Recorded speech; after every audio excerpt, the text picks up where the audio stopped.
being saved is what leads you to have to like, perform good works or something. I don't know if I was just asking if they thought it was possible for someone to be like saved, but then also like sin, like on a regular basis or something. Ah, yeah. Yeah, I see, I see. Okay, that makes sense. Yeah. It's the same, like, in reverse, right? Like, can you be a good person and not necessarily have faith or whatever? Right. Um, well, salvation is the idea that like that Jesus' sacrifice paid the debt for your sin. Yeah, and I didn't say anything about like oh, works is actually the way to be saved or something. But I was just saying like it seems to be kind of like entailed in like being saved that you would enact like unless it's like something where like I don't know someone repents on their deathbed and they don't have time to really do any works, right? But like if you're saved and you do have works left to commit that like you would presumably do mostly good works as a like entailment of being saved because if you're doing sinful works or something it seems like that would be like directly implying that you don't have true faith and then you couldn't be saved Hmm. through faith, I mean, The yeah. idea is like when you come to Jesus, then you get like God's love in your heart, and if you have God's love in your heart, then you're gonna do things like feed the hungry, give shelter to the homeless, stuff like that. Or exactly. so.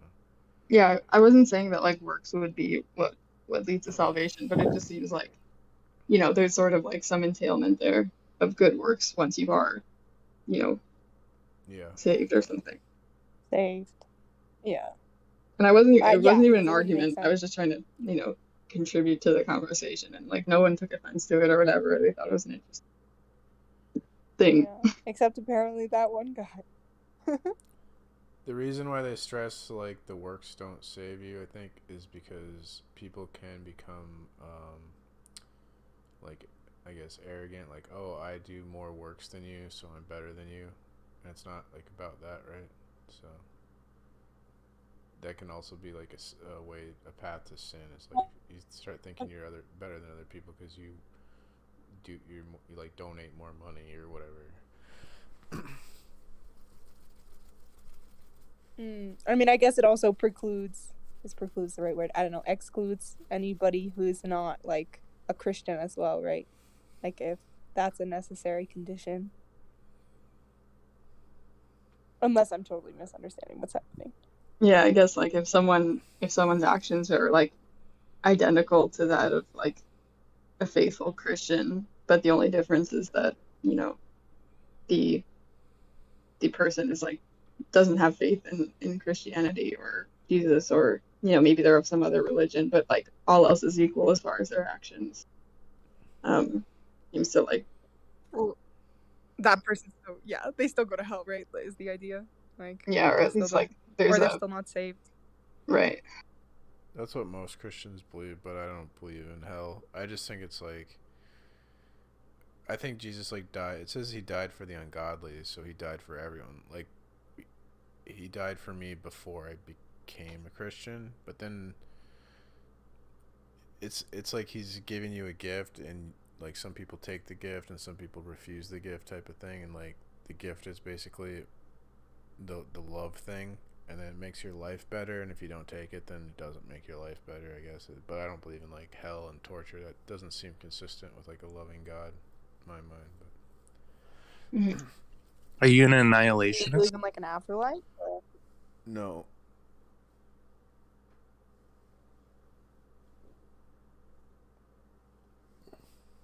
Oh, sorry. Which were you responding to? You don't believe in an afterlife, or you're not? I'm not an annihilationist. I believe in an afterlife. I'm not really. It's like weird though. I don't really understand. I don't get how it works really. Oh, Spooky, come to politics. Let's leave this piece of shit server. What? Why? Yeah, let's leave this piece of shit. Wait, why? Did you know you're gonna get banned for that? Oh, come on, man. Oh, it's a piece of shit. The server's a piece of shit. I mean, I'm in both. But Yeah, look, I was just telling my friend to.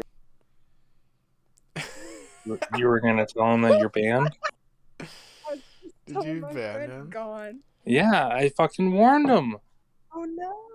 They don't have like any tolerance for that. Dear Lord. Especially coming from him.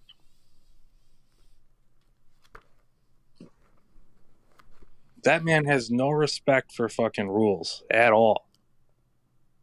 I actually think politics is way worse than this server, but it's not like saying, not that I think the server's great or anything. Well, I mean, I think that the server has, problems, but I think a lot of servers have problems. The small ones may not because they're like tight-knit groups. yeah, I mean, I think that the It's weird dumpster that- fireness is just kind of a feature of like servers over a certain size. It's like unavoidable. Mm-hmm. It's weird that he'd be like, leave this one and go to politics, which is, at least equally as bad. Politics is definitely worse. Well, Yeah, I that's think what it's I'm saying. worse. It's at least equally as bad. Is it worse? It's my Oh, noticeably yeah, yeah. worse. I could see how Yeah. it could be worse, I guess. There's somehow Yeah, I mean, like- less respectful people there. I mean, it's just, I feel like it just has, I feel like the like dumpster fire component of any server is just going to be like exponentially related to how many people there are. Yeah, that's fair.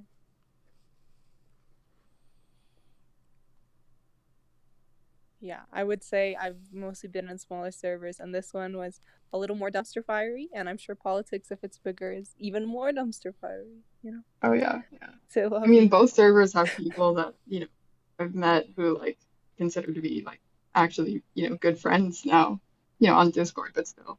Mhm. But Yeah. there's just a lot more shit posters that flow through politics like on a daily basis.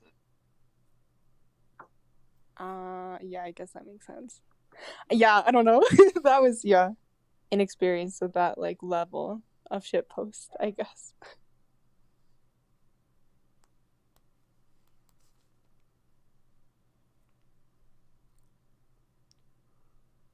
What if I can read my book?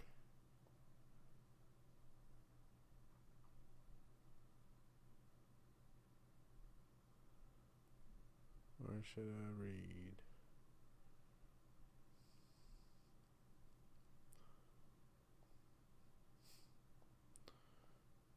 Chrome.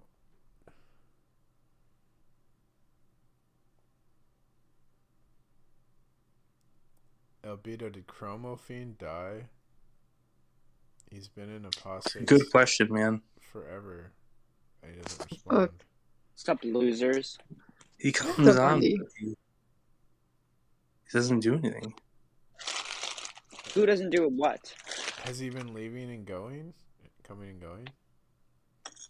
I've just seen him. I thought he's been there like for days, just AFK in this chat. Like, No, I Who? actually don't know. Who are you guys talking about? Chromophane. He could be I hope like he's okay. he could be like dead at his computer like this whole time. Don't say Yeah, that. That's terrible. Dude, that'd be hilarious, dude. No, it wouldn't. That would be really sad. I have a fucking dark sense of humor. How I would that know, not and be I mean, funny, look, dude? I'm not gonna A say that I guy like hating atheist, think that I've had guy fruitful hating atheist conversations getting with what he promo deserves, fiends. I don't dude. care how dumb someone is. I don't want to think about them being like keeled over dead at their computer on Discord. Well, if they're a god hater, a witch, or an atheist, yeah, I don't care. Okay, Wendy. Oh well, yeah, you definitely don't like when I say that because we know what you are. So. No, I think it's kind What of is funny. she? She's a witch. I'm a You. witch. Since when? Yeah, look at He's look a at her profile witch. picture. Me too, bro. Yeah, That's news to okay, me, like, dude. not- I didn't know I had that like- type of power. not- I love 1D, man. I mean, dude, if you look at wait, is this spooky? Yeah, this is spooky. Okay, yeah. Like, look at your profile picture.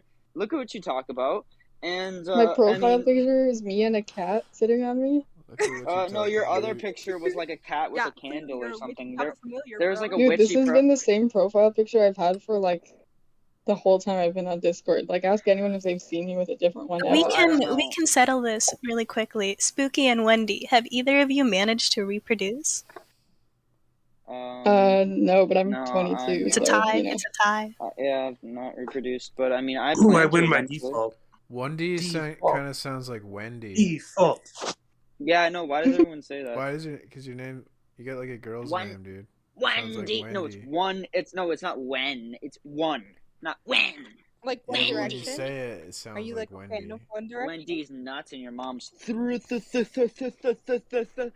One day. I was 1D. gonna say it, but I gotta try to become more Christian. What does it stand for? One Duchess?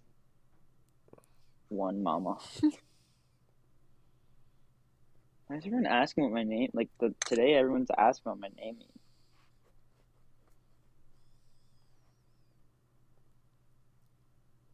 This guy. Why does everyone care so much? This guy told me I wasn't. Curious, trying to make conversation, you know? No, Either way, Spooky, you should prove him wrong by finding a nice man to marry and having more than 2.1 children. What if I have wait, 1.9 children? wait, That's so how gay. would that? Wait, how Oh would that my be God. proving me wrong? What was? Because she's what, proven that her ideology is more eugenic, because she's managed to reproduce. But I'm Well, gonna have I'm gonna have a Once bunch they of Then once you they win. figure out how to make two women have, babies, then I'll get on Oh that. no, you're dysgenic. Oh, yeah. No. I know, I'm sorry. Unfortunate. I think it's nice. How are you gonna win now? That's why she hates God. Hello? What'd you say, Wendy? I actually just didn't hear you, my bad. Oh, he said that's why she hates God. Because of the women. The women. Yeah. You hate God.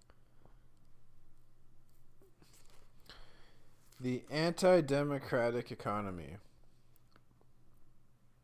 All this being so, we touch upon a new characteristic of economic technique.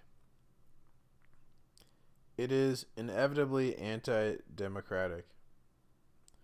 At first glance, this comment sounds surprising, even shocking. After all, technique does not bring the masses of men into the economic circuit, allowing them to participate in it as they never did before.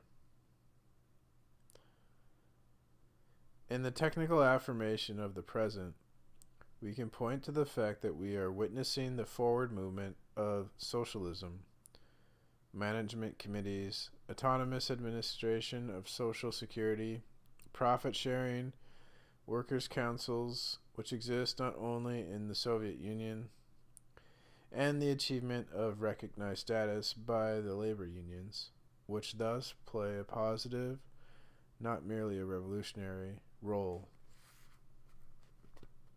How, under these circumstances, is it possible to speak of the technical economy as anti-democratic? In reply, it would be easy to show that all of these different kinds of progress become feasible only to the degree that men are subjected in advance to the action of technique. The opposition men manifest to this slavery, and it is a kind of slavery, is merely superficial, a matter of self-interest, and is not due to any basic revolutionary orientation. Men are unable to exert genuine influence on the direction of the economy. They can change certain modalities of wages. They can alter the direction of enterprise and intervene in certain economic forms to compensate for certain mechanical drawbacks, and they can give opinions on fabrication, procedures, and financial methods. None of these is negligible, and I have no desire to minimize their importance, but they do not add up to economic democracy. Collective ownership of the means of production, from the point of view of nationalization, collectivization, or state socialism, is an abstraction an even greater abstraction than political democracy. We well know to what degree of abstraction political democracy has been pushed, and how little the vote of the citizens actually counts despite all the talk about popular sovereignty. The means of production are said to be the property of the people, but can the people do with them what they wish? Can they actually nominate their leaders? These are real questions. If the people directly concerned in some business affair, for example, the workers in an industrial plant, were to decide to exploit the plant in some other way, or not to exploit it at all, or even to destroy the machinery, would anyone listen to them?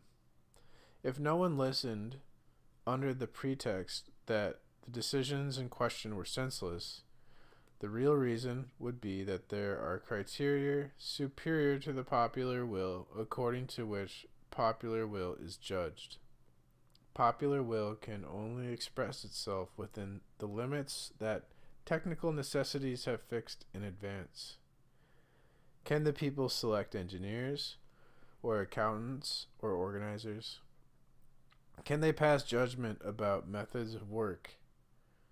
If they could, it would amount to the system, which has actually been attempted, in which judges are elected by the governed, tax collectors by the taxpayers, generals by the privates. Such a system would represent the only truly democratic method. Why is the democratic method not applied in the areas cited, whereas we do elect politicians? For the simple reason that the functions of judge, general, and engineer are considered to be functions of technicians, but the politician is deemed to be a non-technical functionary, good for everything, good for nothing.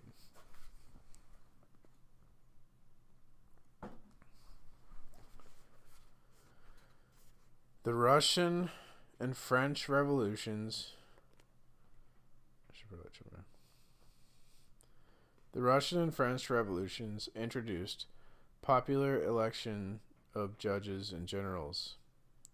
This was consistent with their concept of democracy, but the results were so disastrous that it was soon necessary to repel this procedure. Technique is the boundary of democracy. What technique wins, democracy loses. If we had engineers who were popular with the workers, they would be ignorant of machinery. In our time, technique is the court of last appeal. The worker is master neither of his factory nor of his bosses. The democracy of popular control is purely formal. The situation in this present is the same in all representative democracies in which all things technical are taken out of the control of the electors, who must thenceforth repose their faith in an ideology of political function superior to all others and encompassing every human activity. By its intermediacy, the elector would still be master of his destiny. Unfortunately, when the politician intervenes to advance the cause of his constituents, he succeeds only in disturbing the proper functioning of technique, in making everyone discontented, and ultimately in losing his powers. Are we, then, to believe today that by some secret alchemy, the workers who hold title to a purely abstract property really intervene in the economic game? Were it really so, it could only be on condition that they had to do with an extraordinarily flexible, not to say slovenly, economy. It would certainly be non-technical. If such an economy were even conceivable, it would be non-capitalist liberalism, that is to say, anarchy. When the economy becomes exact and technical, it cannot tolerate the intervention of the working man's desires. Certainly, there is such a thing as benevolent and rational regulation of labor, human-industrial relations, hygiene, and so forth. But this is the internal regulation that a good technique supposes and requires.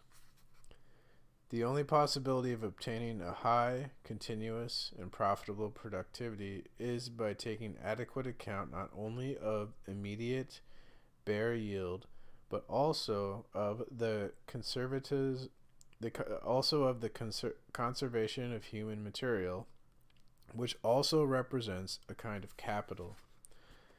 At present, the working man's wishes happen to coincide well with the imperatives of a rather exact and profound technique.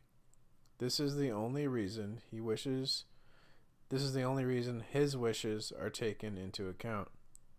The real function, then, of the worker's desires is to advance and improve technique, and not at all to enhance his freedom. This fact has a political parallel. In elections under authoritarian regimes, ballots may be cast only for the regime. Although the authority of the government is thereby increased, the elector draws material advantages from his vote, for the government, officially relying on the people, will commit itself to great efforts in their behalf.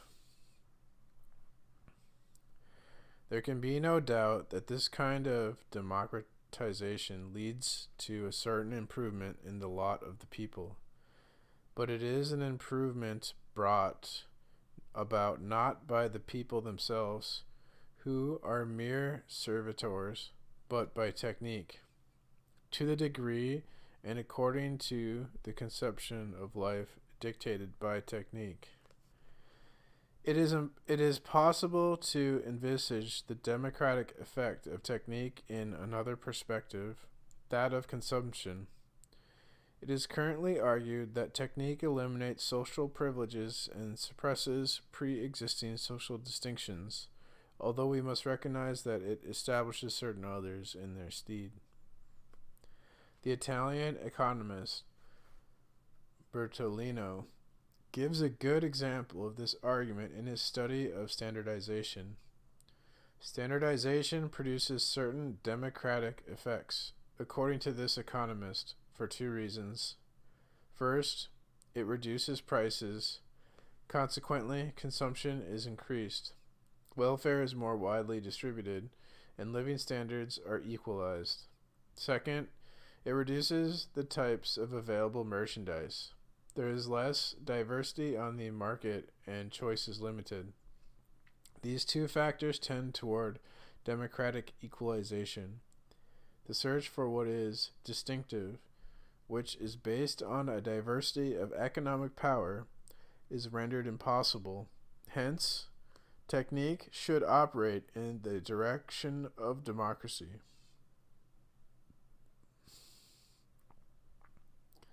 This argument represents exactly the same attitude as that of a Henry Ford driven by democratic sentiment to mass-produce automobiles so that everyone might benefit from this luxury article. But the mass production of automobiles required the employment of tens of thousands of workers on the assembly line. Bertolino passes very lightly over the disadvantages thus occasioned, but we must pay close attention to them. For example, there is the danger of unemployment. In case of substantial unemployment, there is no increase in the public welfare, even though prices decline. Bertolino's argument does not seem to me to be decisive. No more decisive is the argument that technique produces social equality. To argue, as Mumford does, that social equality exists because the poor man's electric light is identical with the rich man's, whereas in the Middle Ages an enormous difference existed between a pitch-pin torch and a luxurious candle, is to risk proving the exact opposite of what was intended. The life of the lord of the manor was in many ways closer to that of a serf than the life of a modern industrialist is that of a worker. The serf and the lord shared the same nourishment and the same discomfort. There is certainly at least as much difference between the poor man's cheap radio and the rich man's Telefunken, or between a motor scooter and a Chrysler, as between the pine torch and the candle. We could adduce an endless number of such comparisons. The question may be asked, what is the price we must pay for standardization? Bertolino indicates this price very clearly. In the first place, it is essential that cost reduction not be expressed in wage reduction or unemployment. The state must intervene to see to this. In the second place, cost reduction must be translated into reduction in sales price. The state must enforce obligatory reductions in sales prices. In the third place, standardization must be applied in its totality. It must not be merely a limit of limited effect. It must be applied to a whole industry, and if the industry is sufficiently important, this will inevitably lead to the standardization of related and complementary industries. Here again, the state must intervene with either persuasive or coercive measures. Something.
It is already clear that standardization as a democratic effect implies extremely authoritative state action, extensive controls, a more and more forced centralization, and a pronouncedly undemocratic state of mind.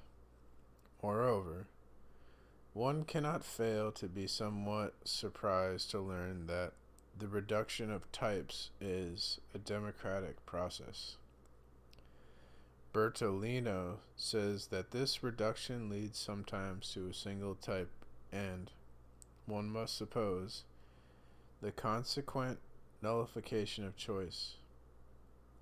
But until now it has seemed that the very essence of democracy was precisely the choice among several solutions, several types, several doctrines, and that, moreover, this choice was left freely to the people.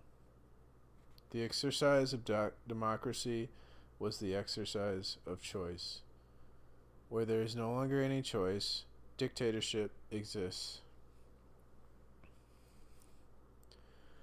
But we must analyze this notion of choice further. We often say it is not democratic that certain persons are excluded by poverty from certain blessings, which deprives them of any possibility of choice.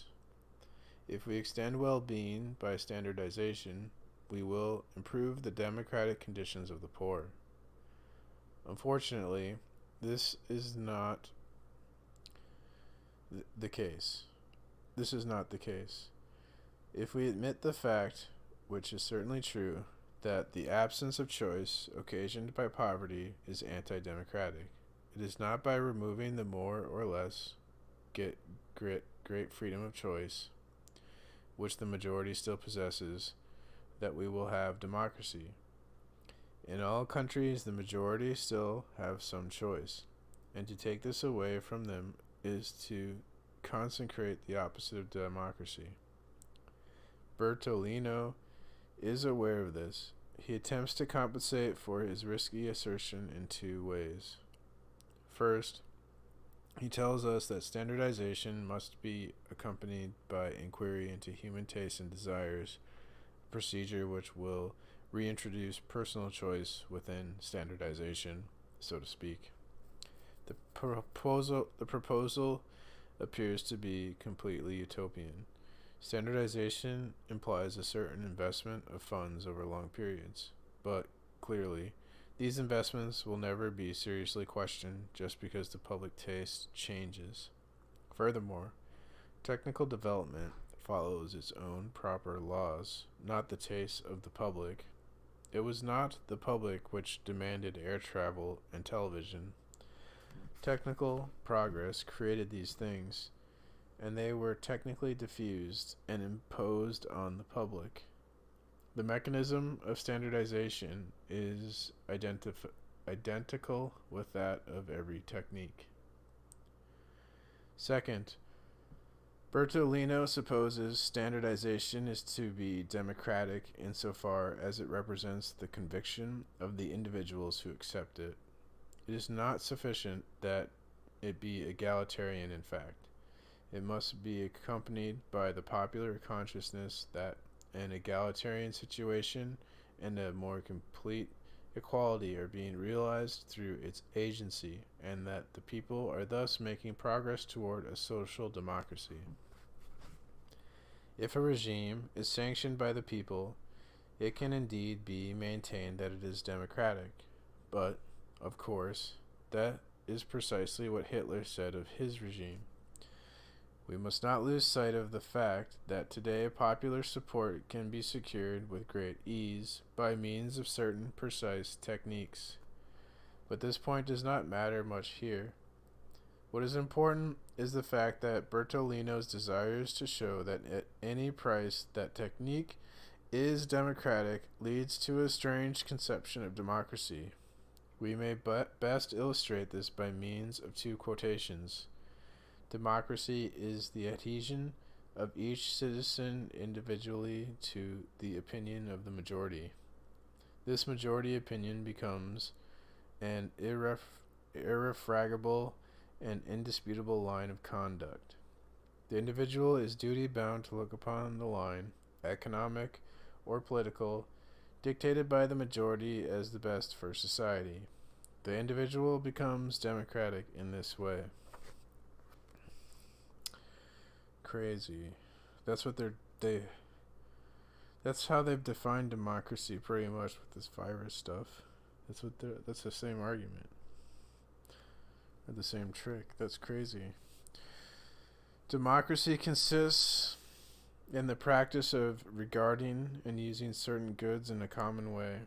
Democracy supposes that the individual transcends himself in order to realize social values with the others, and in the same way as the others. These textual citations recall some strange speeches we have heard.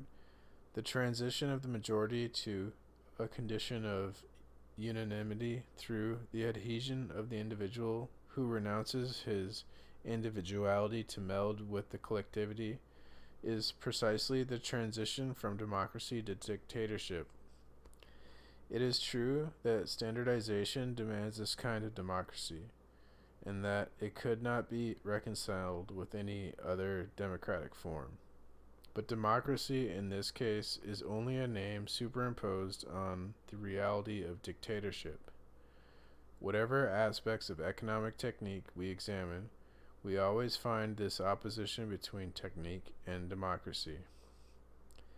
The conflict between technique and democracy appears clearly in Soviet planning. The Soviets maintain that the 5-year plan, in its second phase, moves from the base to the summit, and that the decision of the base is decisive. However, the following question cannot be avoided. Since technicians establish both norms and details, how is it possible to reconcile production directives, which originate at the summit, with the desires of the workers' cells at the base? Soviet studies maintain that this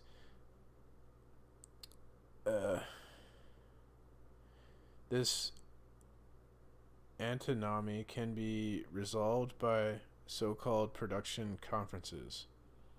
But what we witness, in fact, is a technical centralization of wages and norms. Particularly instructive and worthy of note is the history of the Plan of 1955. Khrushchev, in denouncing the errors of Stalin, declared that until then planning had been bureaucratic, authoritarian, based on mere statistics, and moreover, that the plan of 1950 had been fulfilled by only 30% of enterprises. He said that it was necessary to democratize the plan because the active participation of the workers was indispensable. What, in fact, has been the result of Khrushchev's good intentions? 1. The workers have been given latitude to increase the goals set by the plan, but not to decrease them. 2. Workers have had freedom to study ways and means to obtain maximum productivity. 3. A propaganda campaign for increasing productivity has been launched, which has turned out to be the most intensive since the original introduction of 5-year plans. In this campaign, the slogan is repeated ceaselessly. The state plan is the law for every enterprise. Democratic freedom is clearly discernible in all this. The decisive point in the development of these production conferences is the necessity of technical progress, which may not be held back by the desires of the workers. A workers' committee cannot regulate the complexity of technical problems.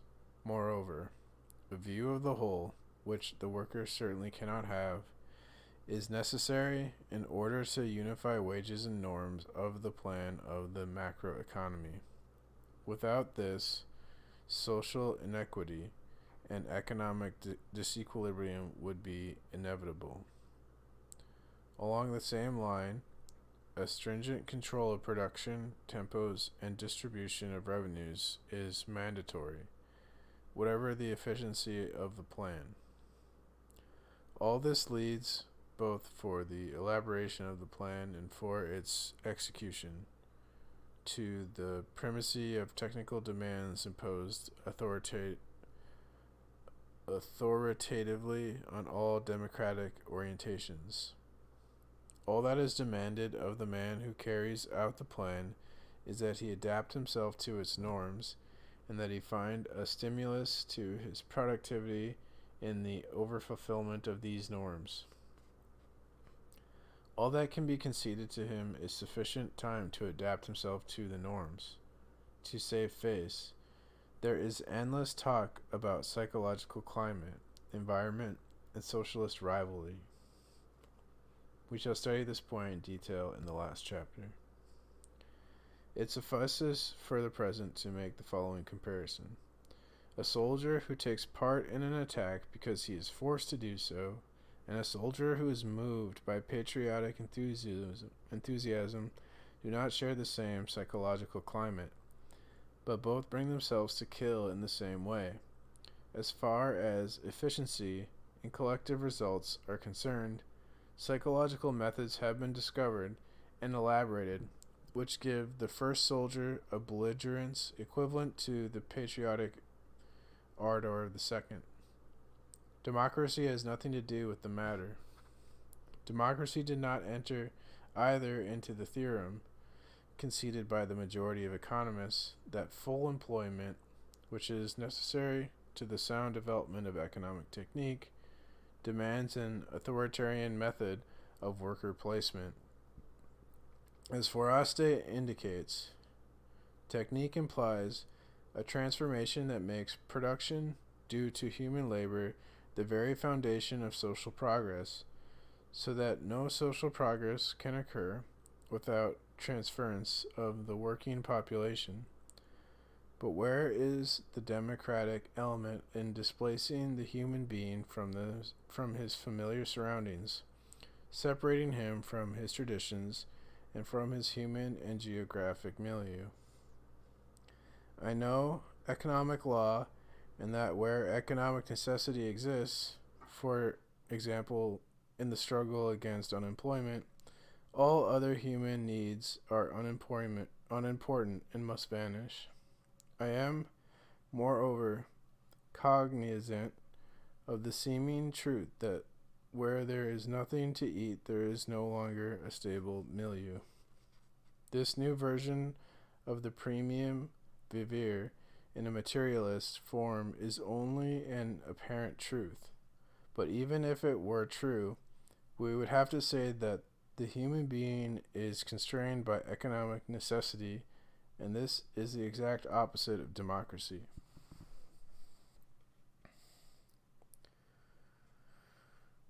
This method presupposes the destruction of our social structures and, in reality, deprives the civilization of any chance to give itself form. The primary element in any civilization is a stable relation between man and his environment. When man becomes the plaything of abstract decisions, a civilization can no longer be created. Here we have, on the economic plane, the same effective technique which we previously studied in a more general way. Man indeed participates in the economy, but technique causes him to participate not as a man, but as a thing.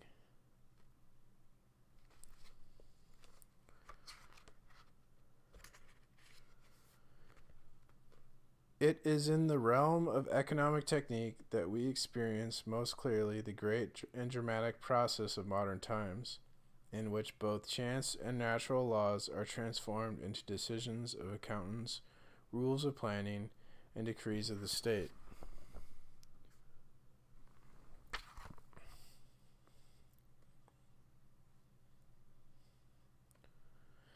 It is exactly at this point that technique begins to be concerned with natural fact, with the fact of total human behavior, with man's spontaneous obedience to so-called sociological currents, with his conformity to certain general types, with his responses, almost everywhere the same, to given stimuli.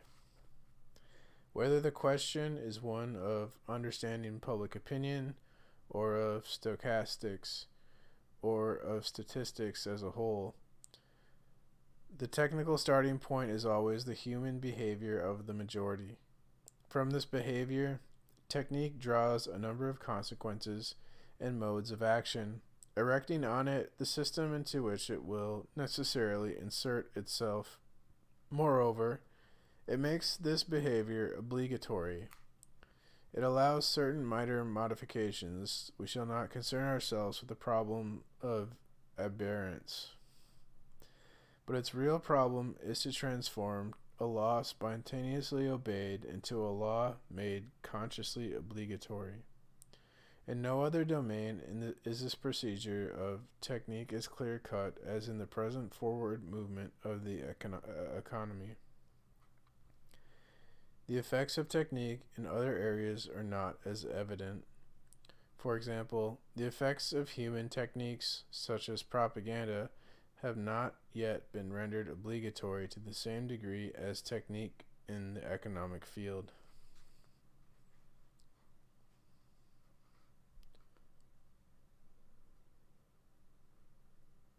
Thus, economic techniques, despite their still rudimentary nature, often more pronounced in this respect than mechanical, psychological, or judicial techniques, nevertheless express better than any others the transition, implied by every technique, from the natural to the artificial. It is not that economic techniques are better developed than the others, but that here, more than elsewhere, the artificial evolves from the natural. Every technique tends more or less to constrain nature. Accordingly, the artificial is opposed to the natural. There is a struggle, but whether it be expressed in terms of man against nature, or in terms of the conflict of systems, the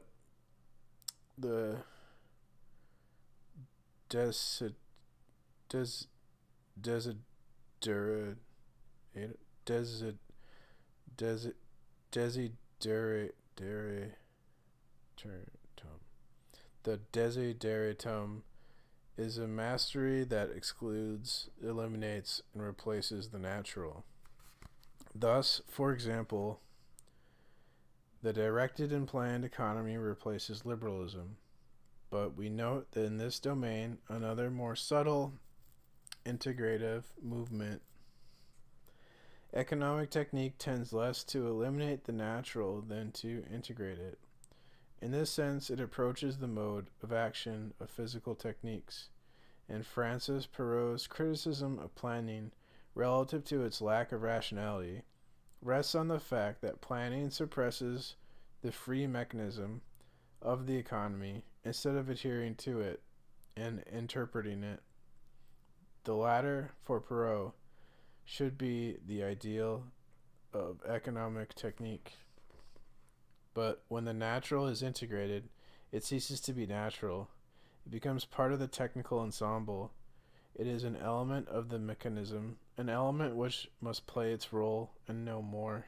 The role may be plotted in advance, even when, as in the case of servo mechanisms, the improvement of technique introduces unforeseen elements and leaves a large part of the operation in the realm of the natural.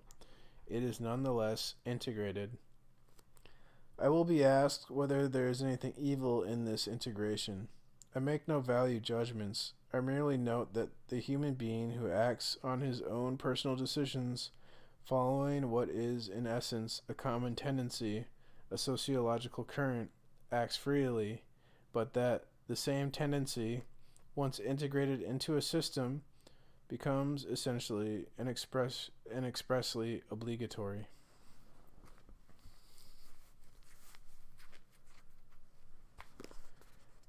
It might be asked whether man had not lost his freedom even before this integration, since he was obeying an already existing, although hidden imperative, now revealed by modern techniques. Is man more constrained than formerly merely because this imperative is recognized and written down in textbooks? This does not seem clearly evident, even without references to the danger represented by monopoly of the secrets of our actions on the part of a few, and it is always the few who succeed in gaining control of the instruments of technique. The simple act of writing it down changes human obligation. In the sociological and economic world, the result is comparable to the long recognized transition from morals to law. There, too, sanctions appear to have been decisive. What is the sanction against violating the moral law, or refusing to follow a sociological tendency, or disobeying natural economic law?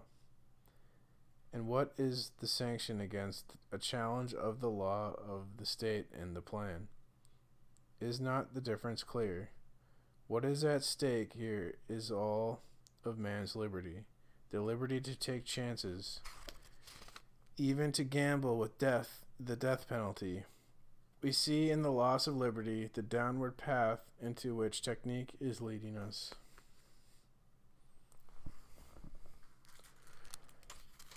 Slavery. You sick son of a bitch.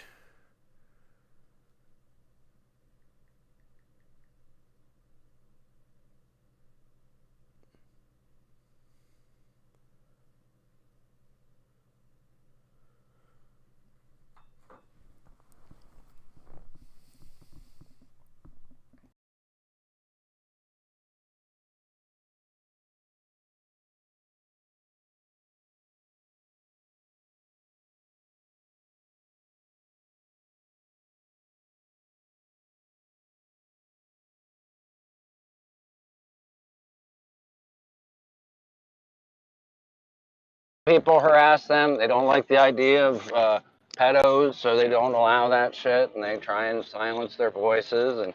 And some people say, well, the First Amendment guarantees your right to talk about things. Some people are just like, you know what? We're going to draw the line, and we're not going to host this. So, I mean, you can thank your former FTC. What was it? Donald Trump's appointee, Ajit Pai. Guy who said that your internet's no longer a communication service. That's what happens when you play stupid partisan games, is you win stupid partisan prizes. And when you just say, well, the internet's not your communication facility, it's an information service. And then guess what? They have the right to shut your Daily Stormer down. Ha ha ha. Thanks, Donald Trump. I'm not the one playing party politics. I was just merely stating the fact of what the internet was. I'm speaking to the rhetorical you. I'm not. Believe me, I'm not trying to bash you.